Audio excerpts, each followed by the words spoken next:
अब हम लोग स्टार्ट करते हैं एप्लीकेशन ऑफ डेरिवेटिव। हम लोग डिफरेंशिएशन का टोटल टर्म देख लिए कि क्या होता है डिफरेंशिएशन, उसका टोटल प्रैक्टिस भी हम लोग कर लिए। अब हम लोग देख ले हैं एप्लीकेशन ऑफ डेरिवेटिव, मतलब क्या कि क्या हमारा डेरिवेटिव का यूज़ है, हमारा डेरिवेटिव का क्या यूज़ है वो अपन देखेंगे। तो सबसे पहला इसमें हम लोग जो देखने वाले हैं वो देखेंगे rate of change of quantity, कि कोई भी क्वांटिटी कैसे चेंज करता है, किसके रिस्पेक्ट में चेंज करता है, ये सभी चीज़ देखेंगे। जैसे सपोज़ कुछ क्वांटिटी की बात करें तो आप अमाउंट को ले सकते हैं कि कोई अमाउंट है, उसको हम इंटरेस्ट पे दिए तो वो किस रेट से बढ़ रहा है, किसके रिस्पेक्ट में, टाइम के रिस्पेक्ट में ही बढ़ता है।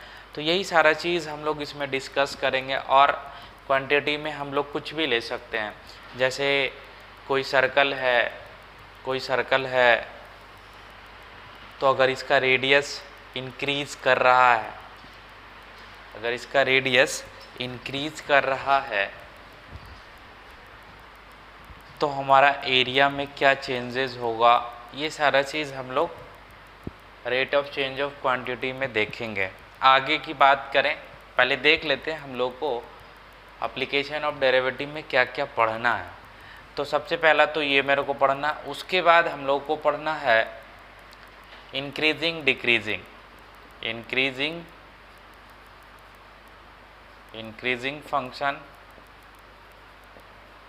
And decreasing function. मतलब कोई फंक्शन इंक्रीज़ कर रहा है या डिक्रीज़ कर रहा है, x के बढ़ने से अगर कोई फंक्शन इंक्रीज़ कर रहा है तो इसको इंक्रीजिंग फंक्शन बोलते हैं। ये भी हम लोग बाय यूजिंग डेरिवेटिव समझेंगे, सॉल्व करेंगे। कोई भी फंक्शन, ये इंक्रीजिंग का हो गया, अगर कोई फंक्शन x को बढ़ने से अगर फंक्शन घटता है तो इसको हम लोग क्या बोल देते हैं, डिक्रीजिंग फंक्शन। ठीक, तो ये भी सारा चीज़ हम लोग बाय यूजिंग डेरिवेटिव समझेंगे, बरोबर है। उसके बाद आगे की बात करें तो हम लोग देखेंगे टेंजेंट एंड नॉर्मल। अगर कोई भी कर्व है, अगर इसका एक टेंजेंट है, सपोज मान लीजिए कि ये टेंजेंट है, ठीक, तो इस टेंजेंट का क्या इक्वेशन होगा वो भी हम लोग किससे निकालेंगे, बाय यूजिंग डेरिवेटिव निकालेंगे।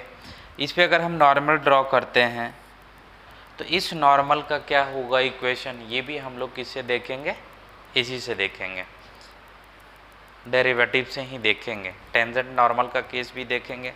उसके बाद जो मोस्ट इम्पॉर्टेंट है वो है मैक्सिमा एवं मिनिमा, मैक्सिमा एंड मिनिमा। यहाँ से बहुत सारा क्वेश्चन आता है कि कोई फंक्शन कहाँ पे मैक्सिमम है, अगर इस तरीके से है कोई फंक्शन तो किस पॉइंट पे मैक्सिमम हो रहा, जैसे इस पॉइंट पे मैक्सिमम हो रहा तो इसको बोल दिया पॉइंट ऑफ मैक्सिमा, और इस पे जो भी वैल्यू मिलेगा मेरे को मैक्सिमम वैल्यू मिलेगा। ठीक, ये सारा चीज़ हम लोग डिटेल में देखेंगे और ख़ासकर इसको तो बहुत अच्छे से देखेंगे क्योंकि यहाँ से क्वेश्चन फिक्स है कि आता ही आता है।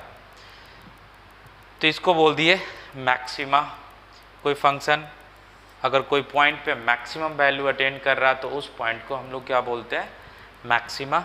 और अगर मिनिमम वैल्यू अटेंड कर रहा कोई पॉइंट पे उस फंक्शन का तो वो पॉइंट हमारा कहला जाता है मिनिमा, और ये हमारा जो वैल्यू है ये कहला जाता है मिनिमम वैल्यू। तो यहाँ मैक्सिमम वैल्यू हो गया मैक्सिमम के लिए मैक्सिमम वैल्यू,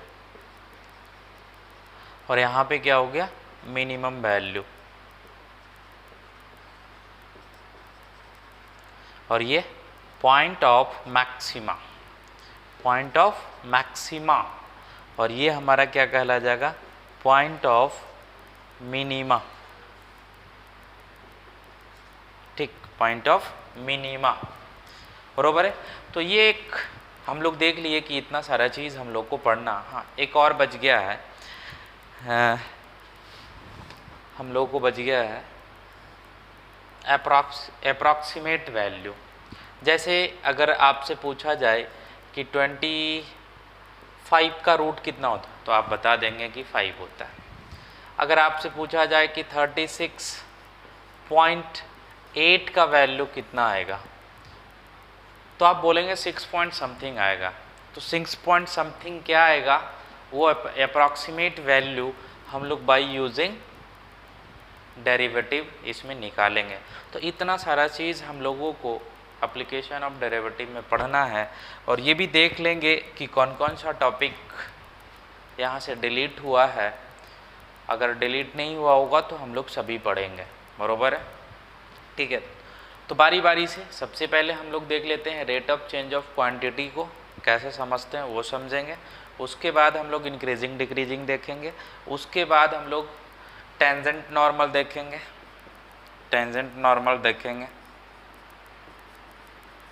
उसके बाद हम लोग मैक्सिमा मिनिमा, ठीक है, या फिर पहले अप्रॉक्सीमेट वैल्यू देखेंगे, अप्रॉक्सीमेशन देखेंगे, उसके बाद हम लोग मैक्सिमा मिनिमा देखेंगे, बरोबर है। ये अगर हम लोग इतना पढ़ लेंगे तो हमारा एप्लीकेशन ऑफ डेरिवेटिव कंप्लीट हो जाएगा। और इसमें से सबसे ज़्यादा क्वेश्चन की बात करें तो यहाँ से मैक्सिमा मिनिमा, यहाँ से भी कुछ क्वेश्चन आता है, rate change of quantity, increasing decreasing, सब आसान है, बस आप समझ जाइए, बाकी सब आसान है, बरोबर है। तो आइए स्टार्ट करते हैं। तो अब हम लोग देखते हैं rate of change of quantity. सबसे पहला हम लोग का यही पढ़ना है एप्लीकेशन ऑफ डेरिवेटिव में। तो सपोज क्वांटिटी क्या हो सकता है, क्वांटिटी कुछ भी हो सकता है, जैसे जो हम लोग को बुक में पढ़ना है, एरिया हो सकता है, वॉल्यूम हो सकता है, पेरीमीटर हो सकता है, ये सारा चीज़ क्या हो सकता है, क्वांटिटी हो सकता है। आप कॉस्ट को भी क्वांटिटी मान सकते हैं, यानी यहाँ पे क्वांटिटी जनरल वर्ड आ गया। अब वो किसके रिस्पेक्ट में इंक्रीज़ करेगा डिक्रीज़ करेगा, अगर वो इंक्रीज़ कर रहा मतलब कुछ रेट से इंक्रीज़ कर रहा, कुछ रेट से डिक्रीज़ कर रहा, कुछ ना कुछ तो रेट होगा ना। जैसे सपोज़ मान लेते हैं कि हम लोगों का एज बढ़ रहा, किसके रिस्पेक्ट में बढ़ रहा, तो टाइम के रिस्पेक्ट में बढ़ रहा। सपोज़ हम एक सर्कल लिए तो सर्कल का जो एरिया है वही हमारा क्या कहलाएगा, क्वांटिटी कहलाएगा। अब जो सर्कल का एरिया है, ध्यान से देखिएगा, सर्कल का एरिया है तो सर्कल का एरिया कैसे इंक्रीज करेगा, रेडियस को इंक्रीज करने से ही उसका एरिया इंक्रीज करेगा। तो इस क्वांटिटी को हम लोग कैसे लिख सकते हैं, in the form of derivative. ऐसे लिख सकते हैं कि d, पहले इसको लिख लेते हैं, क्वांटिटीज अपॉन कुछ भी पैरामीटर होगा, पैरामीटर, कोई भी क्वांटिटी कुछ पैरामीटर के साथ ही जाएगा। जैसे समझिएगा यहाँ पे क्वांटिटी क्या हो गया, एरिया हो गया, समझिएगा एरिया। पैरामीटर किसको बोलते हैं, मतलब जिसके चेंज होने से हमारा एरिया में चेंज हो। जैसे यहाँ पे क्या है, रेडियस, अगर रेडियस को हम डिक्रीज़ करें या इंक्रीज़ करें तो हमारा एरिया में चेंज होगा। तो यही रेडियस हमारा क्या कहलाया, पैरामीटर। पेरीमीटर और पैरामीटर में अंतर है।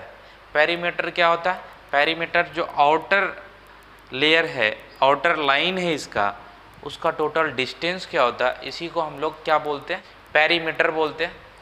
और पैरामीटर किसको बोलते हैं कि ये क्वांटिटी किसके रिस्पेक्ट में डिफ्रेंशिएट हो रहा, मतलब किसके रिस्पेक्ट में एक क्वांटिटी बढ़ रहा है या फिर घट रहा है, उसी को बोलते हैं पैरामीटर, ठीक है।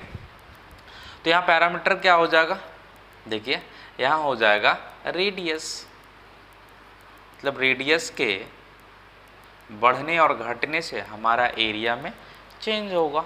तो एरिया मेरा क्या है, आप जानते हैं, पाई आर स्क्वायर। एरिया क्या है, पाई स्क्वायर।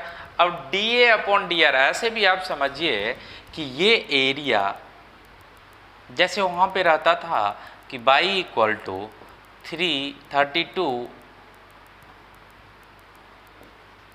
x रहता था, पीछे की बात करें जो हम लोग पढ़ चुके हैं। तो इसको कैसे आप डिफ्रेंशिएट करते थे, dy x पे डिपेंड कर रहा बाई तो अपॉन में dx लिखते थे, बरोबर है।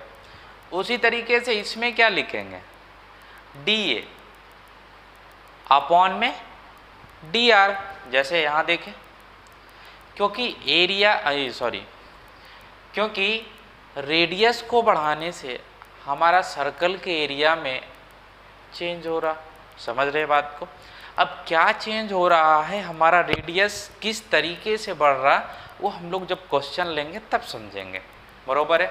अब यहाँ से एक बात और हो सकता है, ये तो समझ गए, तो इसका क्या हो जाएगा डिफ्रेंशिएशन बता दीजिए, 2πr, मतलब इस रेट से हमारा क्या है, बढ़ेगा या फिर घटेगा, जो भी हो, रेडियस जैसा भी हो, अगर रेडियस बढ़ेगा, इंक्रीज करेगा तो हमारा एरिया इंक्रीज करेगा, और रेडियस जब डिक्रीज करेगा तो हमारा एरिया भी डिक्रीज करेगा।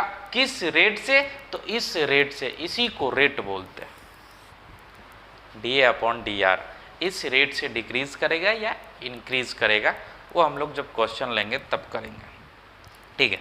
एक बात और, ऐसा भी तो हो सकता है कि एरिया जो है दो तरीके से चेंज हो सकता है। कैसे, जब रेडियस चेंज हो डायरेक्टली तब हो सकता है, और दूसरा जब ये रेडियस भी टाइम के साथ चेंज हो। तो जब रेडियस टाइम के साथ चेंज होगा तो हमारा एरिया भी तो टाइम के साथ चेंज होगा। अभी तक हम क्या पढ़ रहे थे कि एरिया डायरेक्टली किसके चेंज होने से चेंज हो रहा, तो रेडियस के चेंज होने से चेंज हो रहा, लेकिन ऐसा भी तो हो सकता है कि रेडियस भी टाइम के रिस्पेक्ट में इंक्रीज और डिक्रीज कर रहा है, समझ गए। जैसे ऐसे समझिए कि जो रेडियस है वो भी क्या है, टाइम के साथ चेंज हो रहा। जब रेडियस टाइम के साथ चेंज हो रहा है तो हमारा एरिया भी क्या होगा, टाइम के साथ ही चेंज होगा।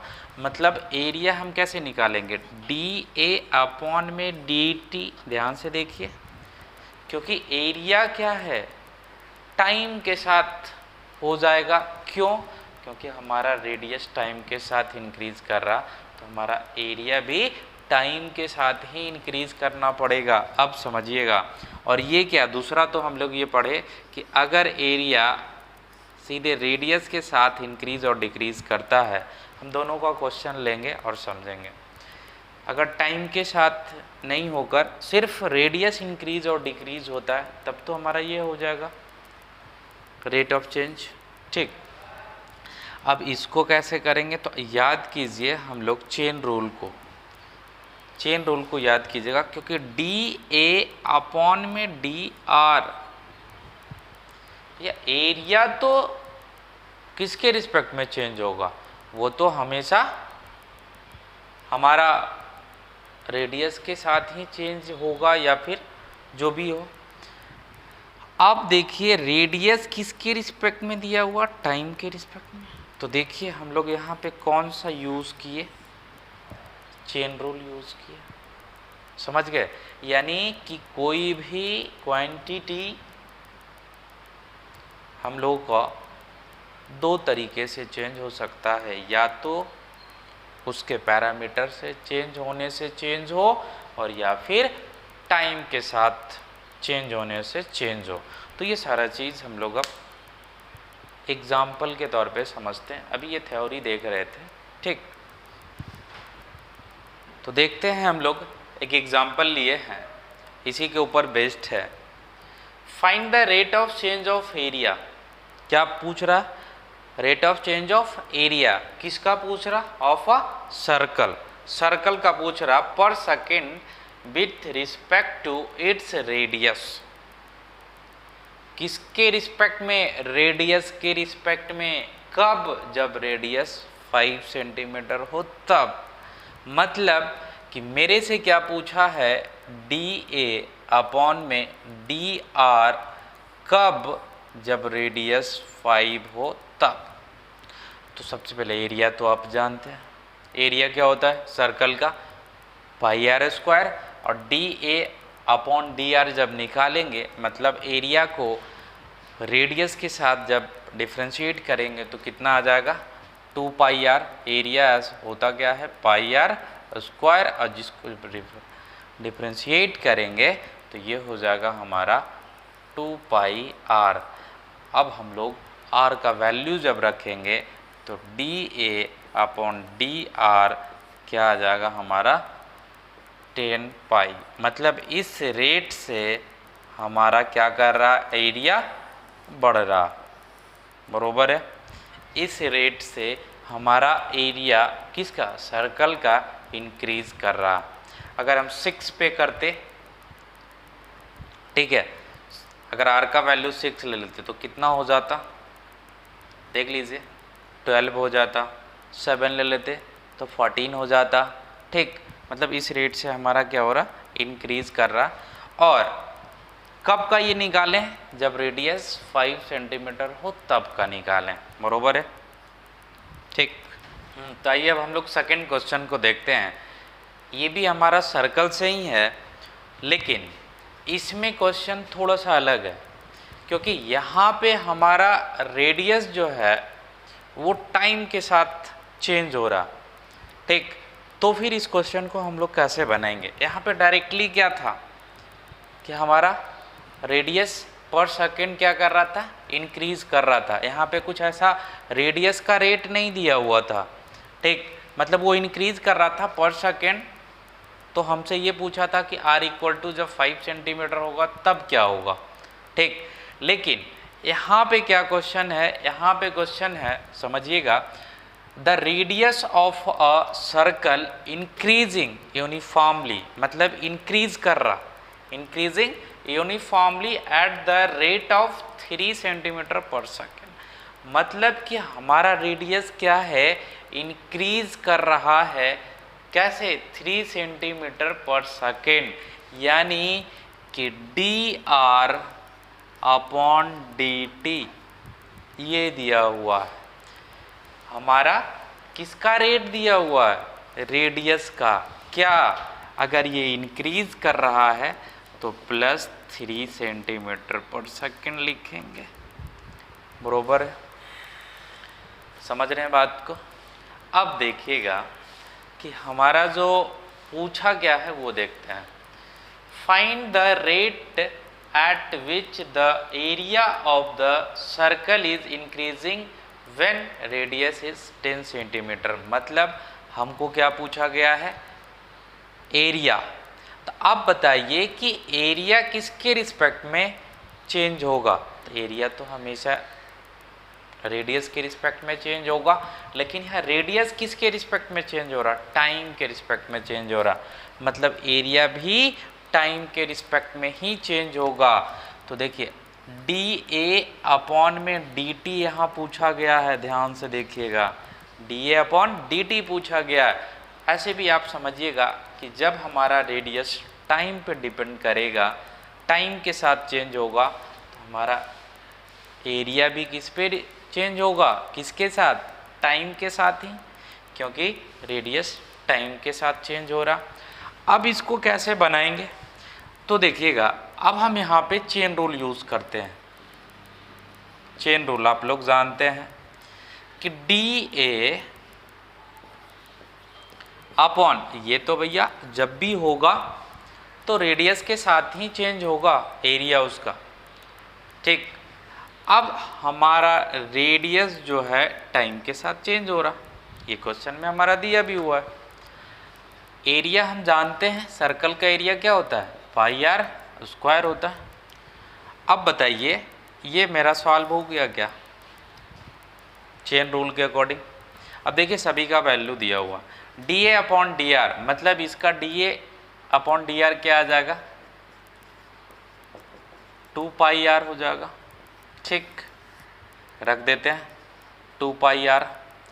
और into D R upon D T, जो कि वैल्यू हमारा दिया हुआ है। ये प्लस इसलिए लिए क्योंकि इंक्रीज कर रहा, अगर ये डिक्रीज करता तो वहाँ पे माइनस लेते। ठीक, डी ए अपॉन में डी टी कब पूछा है?